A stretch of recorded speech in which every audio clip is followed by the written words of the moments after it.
शयनम पद्मनाभम सुरेशम विश्व आधारम गगन सदृशम मेघवर्णम शुभांगम लक्ष्मीकांतम कमल नयनम योगी ध्यान गम्यम वंदे विष्णु भवभयहरम सर्वलोकैकनाथम।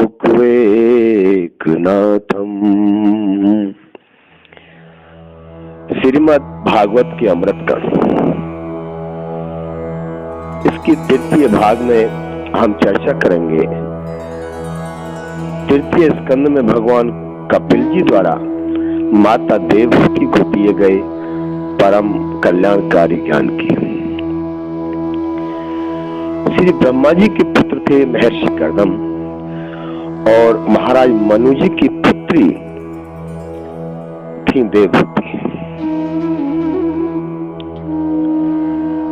महर्षि कर्दम और देवहूति का विवाह ब्रह्म विवाह हुआ था। इनकी 9 कन्याएं थी और एक पुत्र थे भगवान कपिल। उन 9 दिव्य कन्याओं का मैं संक्षिप्त परिचय इस प्रकार दे सकता हूं।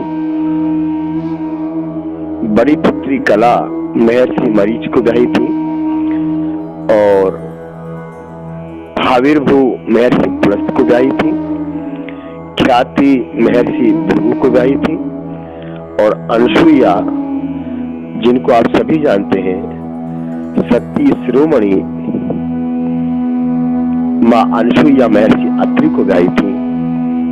गति महर्षि पुलय को ब्याही थी और अरुंधति महर्षि वशिष्ठ को ब्याही थी।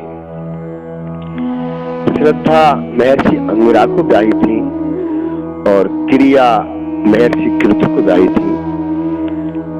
शांति महर्षि अथर्वा को ब्याही थी। इस प्रकार ये सभी सती देवियां, ये सारा ब्रह्मांड, ये सारा संसार जिनके सतीत्व की, जिनकी महानता की गाथा गा रहा है, उन सभी माताओं को मैं श्रद्धा से नमन करता हूं। महर्षि कर्दम जी तो वन को चले गए और परम पद को प्राप्त कर लिया। पिता के चले जाने पर भगवान कपिल ने माता के कल्याण का विचार किया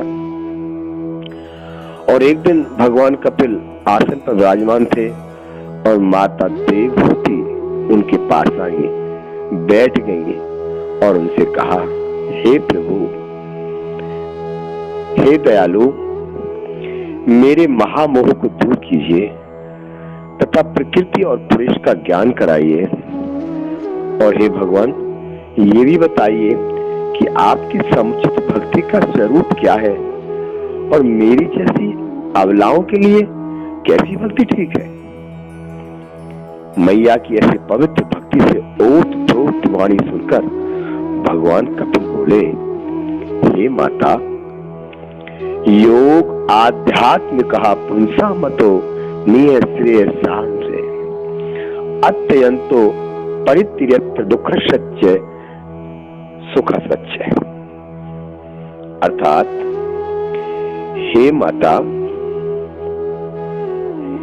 यह मेरा निश्चय है कि आध्यात्मिक योग ही मनुष्य के आत्यंतिक कल्याण का मुख्य साधन है, जहां सुख और दुख दोनों की सर्वथा निवृत्ति हो जाती है। हे मां, जीव के बंधन और मोक्ष का कारण मन को माना गया है।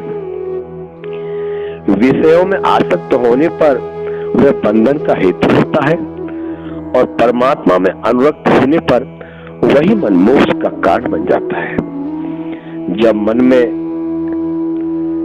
मैं और मेरेपन के भाव बाहर निकल जाते हैं तो यह विकार मुक्त होकर सुख और दुख से दूर हटकर, छूटकर सम अवस्था में आ जाता है।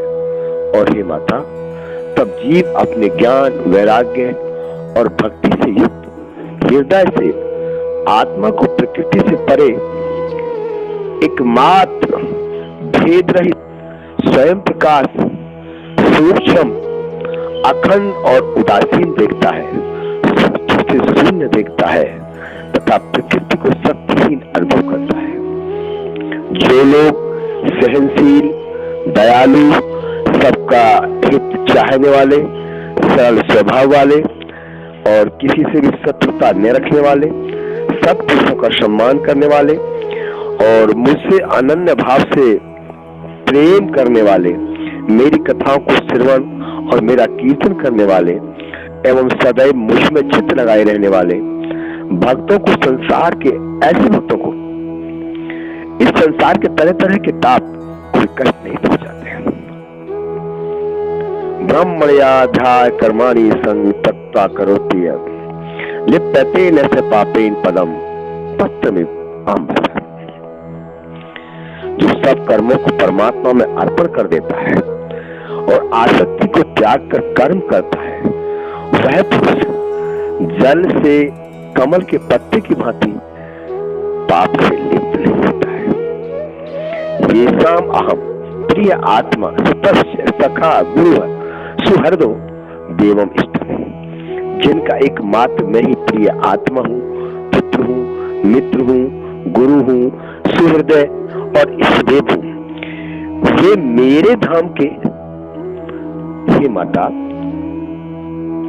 वे मेरे धाम के दिव्य भोगों को प्राप्त करने वाले होते हैं और मेरा काल चक्र भी उन्हें नहीं ग्रसता है। संत तुलसीदास जी ने भी रामचरितमानस में कहा है, गुरु पितु मात बंधु पति देवा, सब मोहि कह जाने दृढ़ सेवा, काम आदि मद दंभ न जाके, तात निरंतर बस में ताके।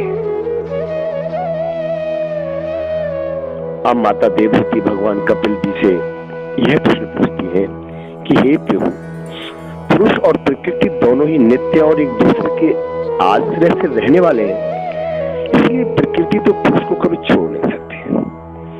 तो फिर प्रकृति के गुणों के रहते हुए मोक्ष कैसे संभव है?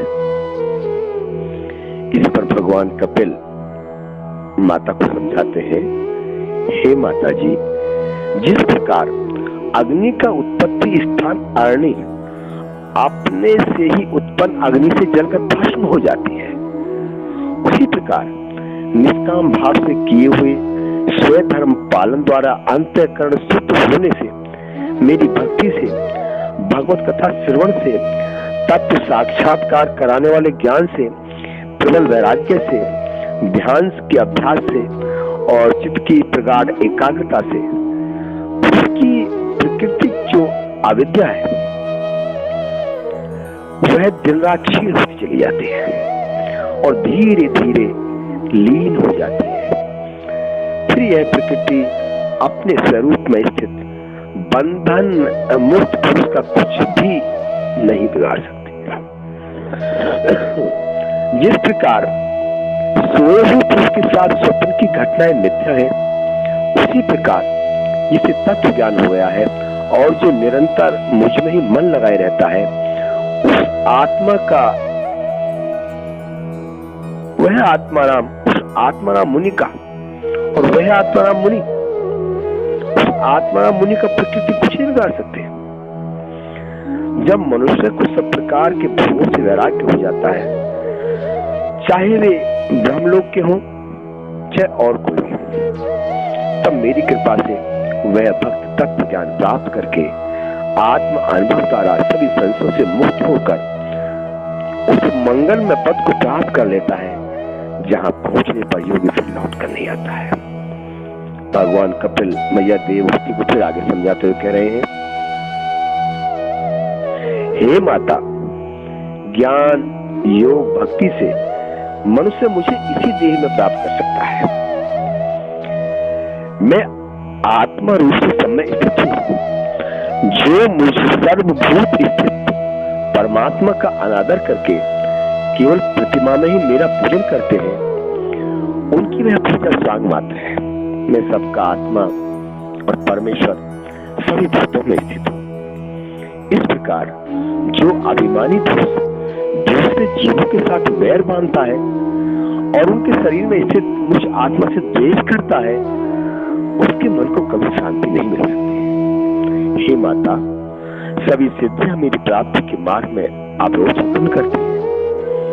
मृत्यु के समय जिसमें आसक्ति होती है वही हानि प्राप्त होती है।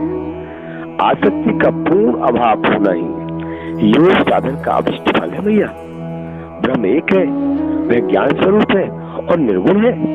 हे माँ, निर्गुण ब्रह्म विषय ज्ञान योग और मेरे प्रति किया हुआ भक्ति योग, इन दोनों का फल तो एक ही है। जो पुरुष मुझ में चित्त लगाकर श्रद्धा पूर्वक मेरी कथा और ज्ञान का श्रवण या कथन करेगा, वह मेरे परम पद को प्राप्त करेगा। इस प्रकार हे माता देवहूति, अपने पुत्र भगवान कपिल के द्वारा जो दिया गया ज्ञान है, आध्यात्मिक ज्ञान है, उस ज्ञान के द्वारा परम पद को प्राप्त कर लेती है, परम पद को प्राप्त कर लेती है।